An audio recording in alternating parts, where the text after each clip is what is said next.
안녕하세요 여러분, 아침밥 왔습니다. 우리가 저번 시간에 하나님께서 일어나 빛을 발하라 그러면서 메시아가 오시면 모든 것을 회복해 해주실 것이다 이런 메시지를 주셨죠. 그래서 너무 힘이 났지 않아요? 오늘은 그 메시아가 오시면 어떤 사역을 하시고 어떤 사명을 감당하실지에 대해서 미리 얘기해 주십니다. 이사야 61장처럼 구약에서 메시아의 사역을 이렇게 명확하게 얘기하는 장이 없을 것 같아요. 정말 너무나 분명하게 예수님의 사역을 미리 얘기하고 있고 이 말씀의 성취로 예수님께서 오셨습니다. 메시아가 오시면 고침도 받고 자유도 얻으며 위로도 받을 것이라고 그랬는데 이 이사야 61장의 예언대로 예수님의 사역이 딱 그것이었습니다. 자, 예수님의 사역이 어떻게 예언되어 있는지 들어가서 볼게요. 1절 주 여호와의 영이 내게 내리셨으니 이는 여호와께서 내게 기름을 부으사 가난한 자에게 아름다운 소식을 전하게 하려 하심이라. 나를 보내사 마음에 상한 자를 고치며 포로된 자에게 자유를, 갇힌 자에게 노임을 선포하며. 네, 심령이 가난한 자에게, 마음이 가난한 자에게 아름다운 소식이 전해집니다. 그리고 마음이 상해 있는 자를 고치시고 또 그뿐만 아니라 육적으로 병든 자를 고치셨잖아요. 또 포로된 자를 자유케 하셨습니다. 죄의 종으로 묶임을 받고 죄악의 사설에 묶여서 벗어나지 못하는 사람들을 자유케 하셨습니다.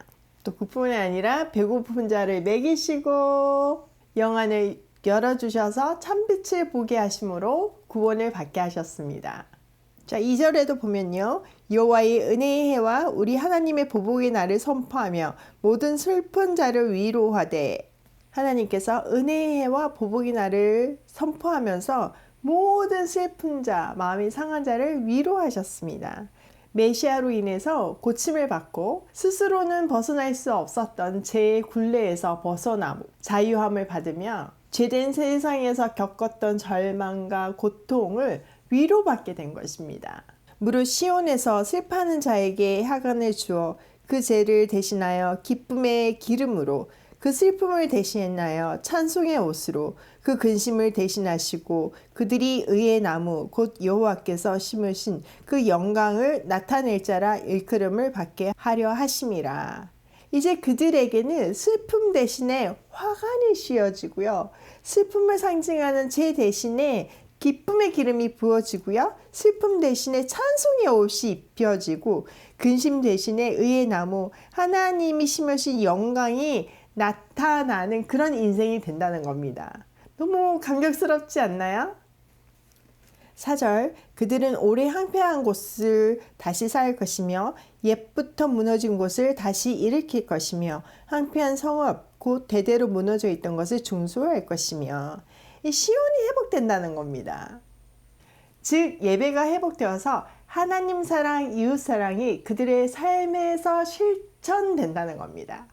5절 외인은 서서 너희 양떼를 칠 것이요 이방 사람은 너희 농부와 포도원 지기가 될 것이라. 이때까지 그들을 괴롭혔던 이방 사람들이 이제는 그들을 섬기는 종이 될 것이라는 건 거예요. 양떼를 치고 농부와 포도원 지기가 돼서 그들을 섬기게 될 것이다. 이렇게 얘기하시는 거죠. 자, 6절 오직 너희는 여호와의 제사장이라 일컬음을 받을 것이라. 사람들이 너희를 우리 하나님의 봉사자라 할 것이며 너희가 이방 나라들의 재물을 먹으며 그들의 영광을 얻어 자랑할 것이니라. 이제 그렇게 구원받은 백성은 여호와의 제사장이라고 불리는 건 거예요. 그리고 하나님의 봉사자라고 불리는 거예요. 원래 구약에서는 레위 지파만 하나님의 제사장이 됐잖아요. 이제는 예수를 주라 시인하는 모든 사람들이 제사장이 되고 하나님의 봉사자가 될 것이라는 겁니다. 하나님의 봉사자가 되어 하나님의 사역에 동참하게 될 것이라는 겁니다. 참된 예배를 드림으로 그것이 하나님께 영광이 되고 또 그것이 그들의 영광이 되는 삶을 살게 될 것이라는 거죠. 7절 너희가 수치 대신에 보상을 배나 얻으며 능욕 대신에 몫으로 말미암아 즐거워할 것이라. 그리하여 그들의 땅에서의 기쁨이 갑절이나 되고 영원한 기쁨이 있으리라.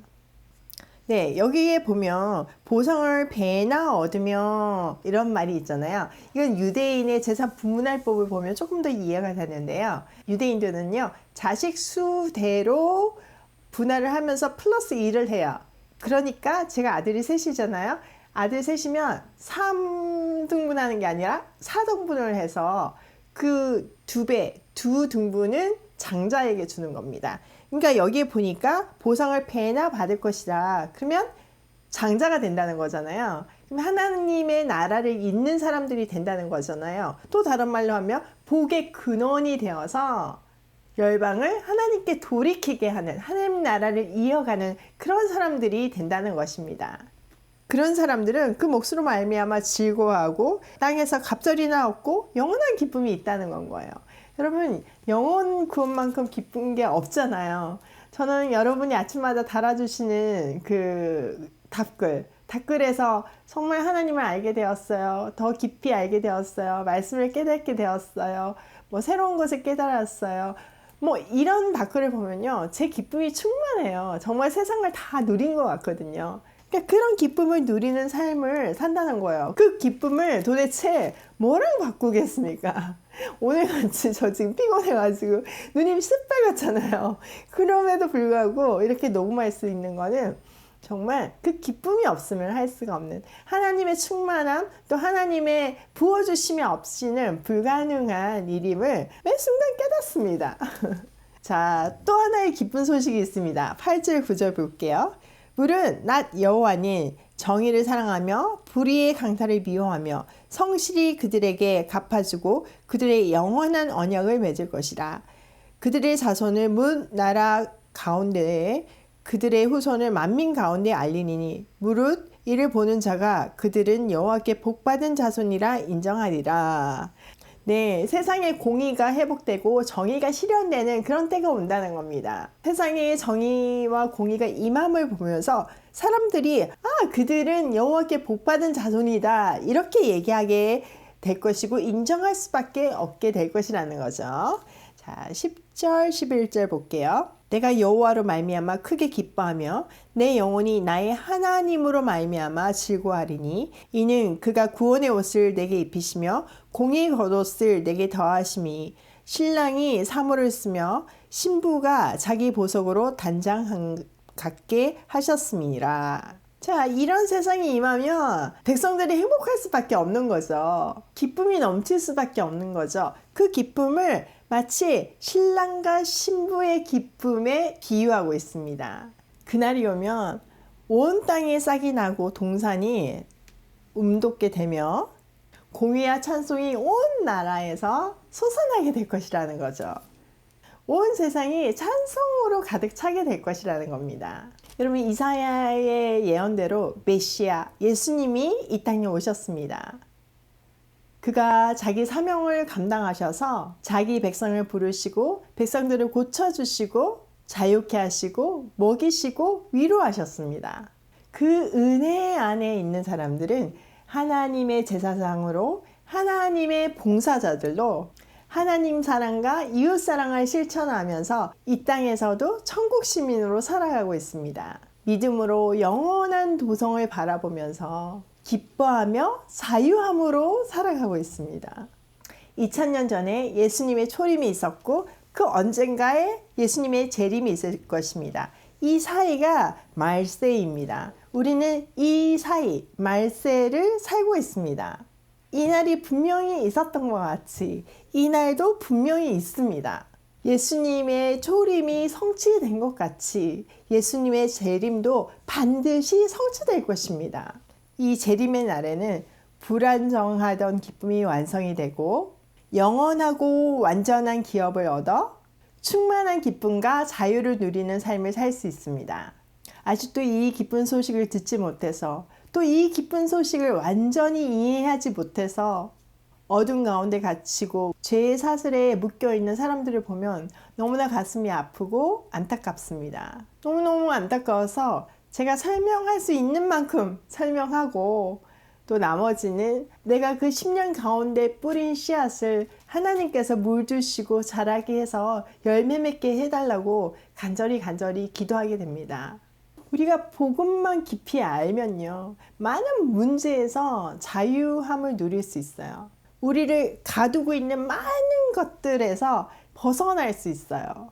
하나님의 제사장, 하나님의 봉사자로 부름받은 나의 신분이 참 감격스럽게 느껴집니다.